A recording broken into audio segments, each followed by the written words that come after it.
अंडे वाढवले. आता आपल्याला जितकी साईज पाहिजे होती तेवढी जवळपास साईज झाली. 2-3 लोकांची थोडीशी छोटी साईज आहे, तर त्यांना मी आज जास्त इंजेक्शन देते, डोस वाढवला है त्यांचे साइज हे करण्यासाठी. और उसी के हिसाब से आज जो ट्रिगर देंगे, ट्रिगर बोले तो अंडे बढ़ा दिए, अभी अंडे पकने का इंजेक्शन दे रहे सबको, है कि नहीं. तो ये जो अंडे पकने का इंजेक्शन दे रहे थे सबका एक आधे घंटे के फर्क से आज देंगे, रात में देंगे. रात में एक 9 बजे के बाद शुरू हो जाएगा, 8 के बाद, 8:30 बजे के बाद, और वो रात भर चलेगा आधे घंटे के फर्क से. ठीक है. तो वो हिसाब से आपको ट्रिगर देंगे.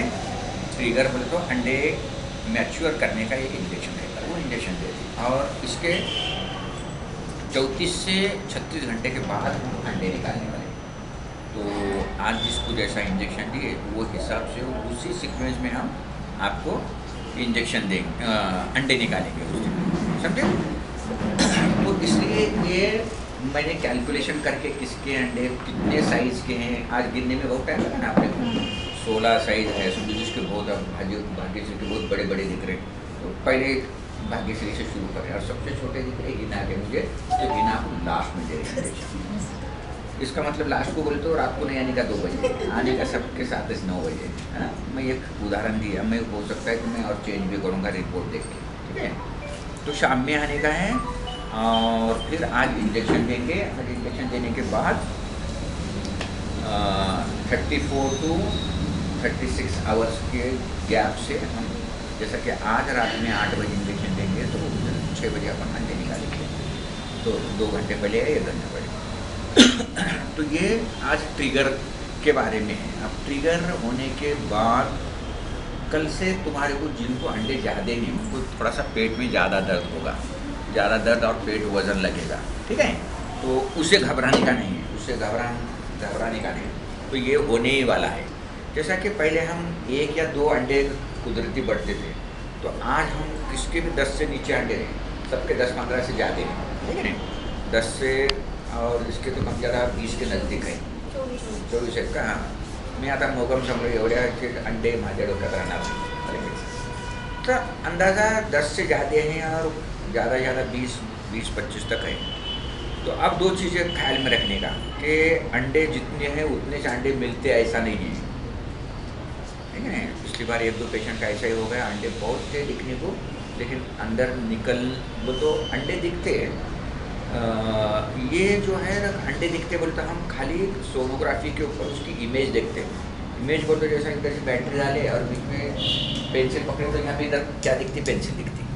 लेकिन यहाँ जो दिख रही वो पेंसिल नहीं रहती, ये पेंसिल की इमेज है, छाँव है. तो वैसा ही जो अंडे दिखते हैं, जो जितने अंडे दिखते हैं वो अंडे दिखते हैं, लेकिन उसके अंदर जो बीज है क्या नहीं है, वो पक्का मालूम नहीं रहता. तो इसलिए हम 15 अंडे बढ़ाते हैं. तो समझो 2-4 में नहीं भी निकला तो 10 अंडे तो मिलना, ऐसा. तो ऐसा जनरली नहीं होता. अभी तक अल्हम्दुलिल्लाह मेरा रिकवरी रेट, रिकवरी बोल तो मुझे अंडे दिखे कितने और निकले कितने, तो इसमें ज़्यादा फ़र्क नहीं पड़ता. ज़्यादा से ज़्यादा मुझे 15 दिखे तो 13 हो सकते या 16 हो सकते, लेकिन 13 दिखे और 2 निकले ऐसा नहीं होता जनरली. लेकिन कुछ पेशेंट में होता है. पिछली बार 1-2 पेशेंट में ऐसा हुआ है. तो उसमें क्या होता है कि अंडे अच्छे हैं लेकिन उसके अंदर का बीज नहीं है. तो मैं अंडे देखता हूँ, अंदर का बीज नहीं दिखता मुझे. ठीक है. तो जनरली एक अंडे में एक बीज होतं. जसं शेंगाचं टरफल, एक शेंग घेतली की त्याच्यात 2 बिया निघतातच, पण कशामध्ये 3 निघतात आणि कशामध्ये निघतच नाही. तर तिथं आपला थोडासा हिशोब चुकू शकतो. हा हिशोब चुकू नये ह्याच्यासाठीच मी अंडे थोडेसे जास्त वाढवतो, जेणेकरून 15 अंडे वाढवले तर कमीत कमी 10-12 तरी मिळावं त्याच्यातून. असं कधी 10-15 वाढवले होते, पण 1-2 मला दिसले नसतील किंवा सोनोग्राफीमध्ये झालं असेल तर ते 15च्या ऐवजी 16 पण मिळू शकतात. तर ते किती मिळाले ते मी उद्या सांगेन. उद्या तुम्ही शुद्धीत नसाल, उद्या नाही म्हणजे काढलेल्या दिवशी नहीं सांगा, त्याच्या दुसऱ्या दिवशी मी सकाळच्या वेळेस सांगेन कुणाचे किती अंडे मिळाले ते. ठीक है. तर आता या ह्याच्यानुसार इसके हिसाब से, अंडे के हिसाब से 3 टाइप के पेशेंट हैं. अब 3 टाइप के पेशेंट में जो है मेरे पास जो है, तो ज़्यादा वाले भाग्यश्री एक है, दूसरा प्रतिभा एक है. भाग्यश्री और प्रतिभा के ये ले लो. तो तुम्हारे को ऐसे एक लिख के देते, पढ़ के सुनाओ. माझ्या पत्नीच्या अंडाशयामध्ये भरपूर अंडे झाले आहेत. या अंड्यामुळे पोटात व छातीत पाणी होण्याची शक्यता असते. यासाठी इंजेक्शन अल्बुमिन नावाच्या औषधाच्या बाटल्या दररोज 1 किंवा 2 एप्रिलमध्ये लागण्याची शक्यता आहे. तसेच या परिस्थितीमध्ये खालील पर्याय उपलब्ध आहेत. पर्याय नंबर 1, अंडे फुटण्याची इंजेक्शन देण्याची रद्द करणे व सायकल कॅन्सल करणे. यामुळे झालेला खर्च वाया जातो. 2 नंबर, अंडे फुटण्याची इंजेक्शन देणे व अंडे काढून बाळ तयार करणे व रुग्णांची परिस्थिती बघून बाळ गर्भाशयात टाकणे किंवा बाळ फ्रीजिंगमध्ये ठेवणे. 3 नंबर, बाळ फ्रीजिंगमध्ये ठेवणे व दुसऱ्या सायकलमध्ये गर्भाशयामध्ये घालणे. याला अतिरिक्त खर्च लागेल. 4 नंबर, इतके करून सुद्धा क्वचित प्रसंगी गुंतागुंत निर्माण झाल्यास रुग्णास ICU भरती करावे लागेल व त्याचा जादा खर्च रुग्णांना करावा लागेल. वरील सर्व बाबीची कल्पना डॉक्टर अमित शेख यांनी दिली असून आम्हाला वरील सर्व बाबीची कल्पना दिलेली आहे. वरील पर्यायापैकी नंबरला आम्ही संमती देत असून झालेले अतिरिक्त खर्च करण्यास आम्ही तैयार आहोत. याबद्दल आम्ही हॉस्पिटल किंवा डॉक्टरांना जबाबदार ठरणार नाही. इसके अंदर क्या है कि कभी कभी जिनको ज़्यादा अंडे हैं, अब जैसा कि 2 पेशेंट प्रतिभा और ये तो ज़्यादा अंडे हैं, तो ज़्यादा अंडे तो इनको क्या हो सकता है कि कभी कभी ज़्यादा अंडे हो गए तो पानी पेट में पानी हो सकता है, पानी निकालना पड़ता है. लेकिन पिछले 10 साल से अल्हम्दुलिल्लाह हमने किसी का भी एक का भी पानी नहीं निकाले, क्योंकि अपन महंगे वाले इंजेक्शन देते, बाकी डॉक्टर जो सस्ते वाले करते, इसलिए उनमें होने का डर रहता. अल्हम्दुलिल्लाह अपने पास होने का डर नहीं रहता, लेकिन लाखों में एक आधे को हो सकता है, इसलिए मैं बोल के रख रहा हूँ. ठीक है. अब ऐसे इसमें अब बहुत अंडे हैं तो मैं इसे 4 ऑप्शन दे दिया अभी, है कि नहीं. जैसा कौन बनेगा करोड़पति, 4 ऑप्शन है. पहला ऑप्शन है आज फूटने का इंजेक्शन ही नहीं देने का. तर हे अंडे ये सब छोटे होके जाते, तुम्हारी मेहनत हमारी मेहनत दंड हो गई. अगली बार पूरे पैसे भरने के और फिर उसके बाद नया करना. ये कुछ काम का नहीं है. इसमें तुम्हारा नुकसान मेरा भी नुकसान, तो ये जनरली नहीं करते. दूसरा, अंडे फुटण्याचे इंजेक्शन देणे व अंडे काढून बाळ तयार करणे व रुग्णाची परिस्थिती बघून बाळ गर्भाशयात टाकणे किंवा बाळ फ्रीजिंगमध्ये ठेवणे. आपण हेच करत असतो. 2 नंबरचा हम इंजेक्शन दे देते हैं, बच्चे तैयार करते हैं, फ्रीज करके रखते हैं, डालते नहीं डालने की 2 वजह है. एक तो जब इतने ज़्यादा अंडे रहते तो एंडोमेट्रियम खराब हुए वाला रहता है, बच्चेदानी उतनी अच्छे कंडीशन में नहीं रहती, तो इसलिए वो अंडे का बर्डन बच्चेदानी पर नहीं पड़ना, बल्कि इस वक्त बच्चा डालते हैं आपको फ्रीज करके रखते हैं. और सभी पेशेंट का मैं ऐसा करता. सिर्फ शाहजहान की तरह है. हाँ, शाहजहान का तुम्हारा सोचेंगे तुम्हारे इस वक्त डालने का है क्या नहीं डालने का है. ठीक है. तो हम यही ऑप्शन यूज़ करते हैं, कौन सा, अंडे फुटने का इंजेक्शन देने का. तिसरा, बाळ फ्रीजिंगमध्ये ठेवणे व दुसऱ्या सायकलमध्ये गर्भाशयामध्ये घालणे. तर आपण ते फ्रीजिंगमध्ये ठेवतो, पुढच्या वेळेस घालतोय. आपण पैसे जास्त घेतोय, सो या 2 नावाने 3 नंबर आहे लक्षात. इतके करून सुद्धा क्वचित प्रसंगी गुंतागुंत निर्माण झाल्यास रुग्णास ICUमध्ये भरती करावं लागेल व त्याचा जादा खर्च रुग्णाला. एवढं करून सुद्धा आता आपण हे 2 ऑप्शन वापरून सुद्धा कधी कधी असं होऊ शकतं, पण आत्तापर्यंत मागच्या 10 वर्षात कुणाला झालं नाही. म्हणजे इंशाल्लाह ये कुछ नहीं होने वाला है. लेकिन फिर भी हमने आपको ऑप्शन बताए. ये इसके बाद भी अगर बाकीला वाटलं गेलं तर गेले म्हणजे पैसे बिलकुल देऊ नका म्हटलं तर आम्ही देणार नाही. पण असं काही करायची गरज नाही. इंशाल्लाह सगळं चांगलं होतं. फक्त तुला आम्ही वारंवार जरा लघवी तुझी बघत राहणार. पाहिजे तर एक नळी घालून ठेवणार आणि लघवी मोजत राहणार. पाणी भरपूर प्यायचं, लघवी भरपूर झाली की 3 दिवसात अंड्यामधलं पाणी, इंजेक्शनचं पाणी सगळं लघवीतून निघून जातं. आणि पायी आली की मागचा हिशोब क्लिअर, ऑडिट झाल्यासारखं संपलं नव्या त्याच्यात यावेळी. तो अपने इंजेक्शन जो है वो रिकॉम्बिनेंट है. रिकॉम्बिनेंट की अल्हम्दुलिल्लाह कभी साइड इफेक्ट नहीं आते. ठीक है. तो ये हिसाब से अपन ये करने वाले हैं. फिर भी 2 पेशेंट का हम लीगली बोल के लिख के ले रहे हैं, इस पर साइन करेंगे. ठीक है. अब 2 टाइप के पेशेंट, 3 टाइप के पेशेंट होते हैं. एक ये 2 टाइप के पेशेंट हो गए. ये 2 पेशेंट जो है सो ये जिनको हाइपर स्टिमुलेशन बोलते हैं, ज़रूरत से ज़्यादा अंडे पड़े. अब बाकी के पेशेंट मैक्सिमम कम इसमें है और अंडे कम में है. थोड़ा सा हिना एक है और दूसरा कौन है, शीतल. इधर कहीं शीतल, हाँ शीतल. तो अब हिना को और शीतल को मैंने डोज बहुत बढ़ाया है. तुम्हारे खुशी से और कुछ पैसे ला के जाते देने का तो दे सकते मैं तो नहीं मांग रहा. तो तुम्हारे को डोज बहुत बढ़ाया है मैंने, डोज बढ़ा के इंशाल्लाह तुम्हारे को मैं मेकअप करने की कोशिश कर रहा हूँ और इंशाल्लाह मेकअप हो जाएगा, ऐसा मुझे लगता है। 99% लगता है कि इंशाल्लाह आपका मेकअप हो जाएगा, ठीक है। बाकी सब पेशेंट जो है सो मीडियम है, जो मीडियम पेशेंट हैं वो मेरे लिए सबसे बेहतर, तो उनको ज़्यादा मुझे टेंशन लेने की ज़रूरत नहीं। छोटे छोटे जिनके अंडे हैं और कम है उनका भी मुझे टेंशन है, एक एक चुन के निकालना पड़ता, कम नहीं पड़े इसके लिए। और इनका ज़्यादा इसलिए कि पेट में पानी होता है कि उनको देखते बैठना पड़ता। तो बोलने का मतलब, लेकिन इंशाल्लाह किसी को कुछ नहीं होगा। वो तो मेरा सब इसके रिपोर्ट आ गए, सब रिपोर्ट अच्छे हैं E2 लेवल के। हाँ, तो E2 लेवल अगर 10,000 से आगे गया तो मैं थोड़ा सा अलर्ट होता, किसी का भी 10,000 से आगे नहीं, सबके 2-3 हज़ार के अंदर है, ठीक है। तो अब ये 3 टाइप के जो पेशेंट बोला मैंने, भाग्यश्री और प्रतिभा, फिर कम वाले ये 2 और ये बीच वाले। बीच वालों का तो प्रॉब्लम नहीं है, कम वालों का उस दिन देख रहा हूँ मैं, और इनको तो इंशाल्लाह एक नली डाल के रखेंगे, पेशाब गिनते बैठेंगे तो इंशाल्लाह टेंशन लेने की बात नहीं, ठीक है। ये होगा। अभी रह गया ये स्टिमुलेशन के बारे में बात हो गया। अब स्टिमुलेशन के उस दिन तुम्हारे को आज रात में इंजेक्शन के लिए एडमिट होने का ट्रिगर के लिए, ट्रिगर होने के बाद कल घर जाना है, घर जा सकते हैं या यहीं पे रह सकते हैं। ट्रिगर देने के बाद तो बिल्कुल ज़्यादा हाथ हिलना फिरना नहीं, मोटरसाइकिल पे गए, इस पे गए, भागदौड़ करते गए, वैसा नहीं करने का। हाँ, सब लोग यहीं पे है ना रहने को, क्या कोई आना जाना कर रहा नहीं। ट्रिगर देने के बाद जनरली नए गए वाला अच्छा, और आपको डायबिटीज़ भी है, बाकी चीज़ें भी हैं, तो मैं इसलिए सोच रहा हूँ तुम्हारे को बच्चे डालना है कि नहीं डालना। तो आज इनका फरीन कितना है बेटे, इसका ब्लड शुगर कर ले, आज pH प्रोफाइल कर ले, और एक इसके पास फिजिशियन का एक ओपिनियन ले लो, लिख के ले लो, शाहजरीन का। तो अगर सब इफ़ शी इज़ फिट, अपन इंशाल्लाह शाम में अलग ट्रिगर देंगे तुम्हारे को। अलग बच्चा डालने का होगा तो मुझे अलग इंजेक्शन देना पड़ता, और तुम्हारे हस्बैंड को और तुम दोनों मुझे आके मिलो, है नहीं। वैसा अपन अगली बार भी कर सकते हैं, क्यों तो 7-8 अंडे हैं, मुझे लगा था कि 1-2 मिलते क्या, 7-8 मिल रहे, तो इंशाल्लाह अपन अगली बार भी कर सकते हैं।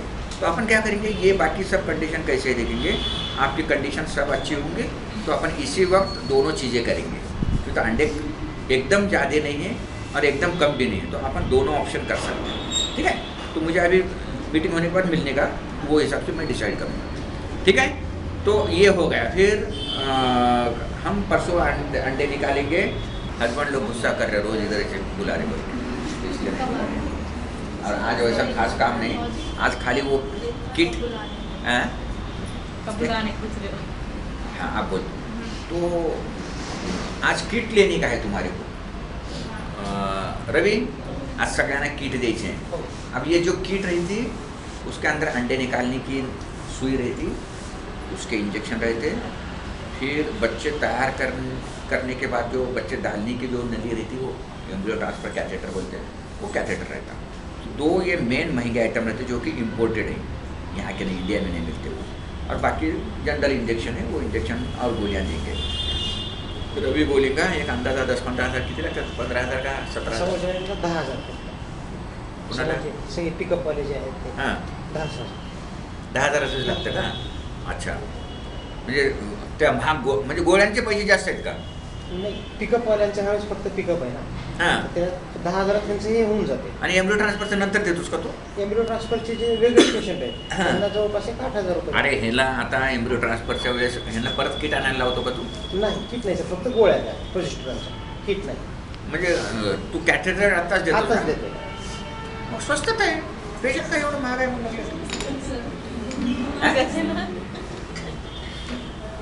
सस्ता है इतने में बोलता, ठीक है। तो वो आज वो किट ला के रखेंगे, इसमें का कुछ आइटम अगली बार बच्चे डालने के लिए भी जो काम में आ रहे हैं वो आज ही ले रहे हो, है कि नहीं? ठीक है, बोलो बोलो और पूछो कुछ पूछना है? बाद में नहीं लेने का, बाद में नहीं लेने का ट्रांसफर, क्या? ट्रांसफर के टाइम पे किट, ट्रांसफर के टाइम किट नहीं, गोलियाँ लेने पड़ते ना। अब आज उनको जो गोलियाँ लेने पड़ते हैं वैसा वो किट रहती, लेकिन उसके अंदर खाली गोलियाँ रहते हैं, गोलियाँ और इंजेक्शन, ठीक है। तर तेच असतं ना। हाँ। तो गोलियाँ इंजेक्शन वो लगाने का इंट्रा कैप वो उतना रहता है। त्यांना हे अमाऊंटमुळे कन्फ्यूज व्हायले, 10 आता पुन्हा 10 कसे तर आताच्या 10 मध्ये टेस्ट बीबी करायचं साहित्य हा. आहे, नंतरच्या 10 मध्ये गर्भधारणा होण्याच्या गोळ्या आहेत. हां आलं लक्षात. आकडा सेम असल्यामुळे त्यांना वाटलं डबल किट कसं काय नाही. हां हां हां नाही ते समजावून सांगत जा, गैरसमज नाही व्हायला पाहिजे लोकांना. म्हणजे मग मी 20 सांगू लागलो, तू 10 देऊ लागलास म्हणजे. समोरच्यांना ह्या वेळेस 10च आहेत, त्यांना मी कसं सांगितलं अच्छा. एकाच वेळेस जर पिकअप आणि ट्रान्सफर असेल तर हे 20 लागतात. हां असे हे 3 म्हणजे पेशंट फॉर एक्झाम्पल शहाजरींचं आता केलं तर 20,000चं लागेल 20,000. त्याला. हां ठीक आहे, समजे समझ गए. काफी होशियार है वैसा पैसों के बारे में, ठीक है नहीं. तो ये किट ला के आज रखेंगे. तो हम वो किट आज इसलिए लेते कि कल अरेंज करते हैं हम दिन भर में. उस वक्त ऑपरेशन में हम सिर्फ आधे घंटे में एक पेशेंट अंदर लेना, उसे भूल देना, अंडे निकालना, भूल में से बाहर लाना और उसे बाहर लेना, इतना सब हम आधे घंटे में करते हैं. तो इसलिए सब ये अरेंज करके रखते हैं, एक एक हर चीज़ लगा के रखते हैं, हर पेशेंट का अलग अलग किट को तैयार करके रखते हैं. ठीक है. और कभी कभी किसी को फॉर एग्जांपल किसी की गोली बहुत टफ होंगी तो कभी कभी एक आधा नीडल एक्स्ट्रा लगता, जिसको एक्स्ट्रा लगा वो हम ऊपर से बोल देते, वो तुम्हारे नाम पे लगा देंगे अपने. मागच्या वेळेस कोणाला नाही लागलं वाटतं, नाही लागले कोणाला, दिलशादला मागच्या वेळेस लागले वाटतं. तो कभी कभी वो एखादी निडल डब्बल लगी तो उसके 3-4 हज़ार किती असते निडलची 2800 काहीतरी असतात, 3,000 2-3 हज़ार की निडल एक्स्ट्रा लग सकते किसी को. ठीक है. तो ये हो गया ओहम पिकअप का. ओहम पिकअप होने के बाद हाँ अब सबसे इम्पोर्टेंट ओहम पिकअप के दिन हस्बैंड लोगों को जिनको जो मिलने का है बात करने का है, आदेश करने को बोलने का. ओहम पिकअप के दिन मैं किसी से ज़्यादा मिलता नहीं. हाँ मुझे पूरा कंसंट्रेशन अंडे निकालना, हमारी कंडीशन कैसी है इसके ऊपर रहता. तो मैं जनरल मिलूँगा नहीं, पैसे कम करो, ये करो, वो करो, बाकी बातें उस दिन कुछ नहीं करने का. ठीक है. पैसों का नहीं तो दूर तरफ डिपार्टमेंट है. तो आपको जो भी पूछना है ये करने का, मीटिंग में इसी वक्त पूछने का है. तुम्हारे कुछ डाउट नहीं होता. हस्बैंड लोगों को भी ज़्यादा से ज़्यादा कल आके पूछ सकते हैं, परसों दिन नहीं पूछने का. ठीक है. तो अब ये ओहम पिकअप हो जाएगा. ओहम पिकअप होने के बाद दोपहर में आप जिनके बच्चे रेडी हैं उनकी मैं सोनोग्राफी करूँगा. आता एंडोमेट्रियम म्हणजे सगळ्यांचं बघितलं मी. आता मला बघण्यासारखं कुणाचं नाही वाटतं. सगळ्यांचं एंडोमेट्रियम चांगलं आहे.